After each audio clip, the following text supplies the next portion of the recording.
Good morning everyone. তো দেখো সকাল সকাল আমরা একটু সমুদ্রের পাড়ে হাঁটতে বেরিয়েছিলাম। আর ওখানে যেতে যেতেই রাস্তার পাশে ফুটেছিল খুব সুন্দর সুন্দর ফুল। তো সেখান থেকে একটা ফুল তুলে তোমাদের দাদা ভাই এই যে আমার কানে গুঁজে দিল। আর এই ফুলটা না একদম আমার ড্রেসে যে ফুলগুলো আছে এই ফুলগুলোর সঙ্গে একদম ম্যাচিং ছিল, মানে ভীষণ ভালো লাগছিল। তো তারপর শিনু এদিকে কানে একটু ফুল গুঁজে নিল। আর একটা বিশেষ ব্যাপার হচ্ছে শিনুর কালে যে ফুলটা রয়েছে এই ফুলটা কিন্তু শিনুর ড্রেসের সঙ্গে একদম ম্যাচিং ছিল। তো তারপর আমরা দুজনেই কানে ফুল গুজে নিয়ে এবার যাচ্ছি সমুদ্রের দিকটাতে। তো সমুদ্রটা আমাদের হোটেল থেকে জাস্ট একটুখানি ছিল।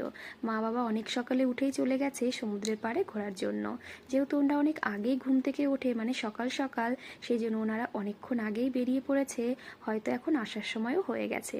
তো এই সময়টাতে আমরা যাচ্ছি, দেখি গিয়ে মা বাবার দেখা পাই কিনা। তো দেখো ফুলগুলো খুবই সুন্দর ছিল। আর তারপরে যে চলে এসেছি বিচের দিকে। তো এখানে এসে দেখি অনেকে ফটো তুলছে, অনেকে ভিডিও করছে। মানে যেহেতু সমুদ্রের পাড়টা ভীষণ ফাঁকা, এখানে কিন্তু ফটো ভিডিও তোলার জন্য ভীষণ একটা ভালো জায়গা।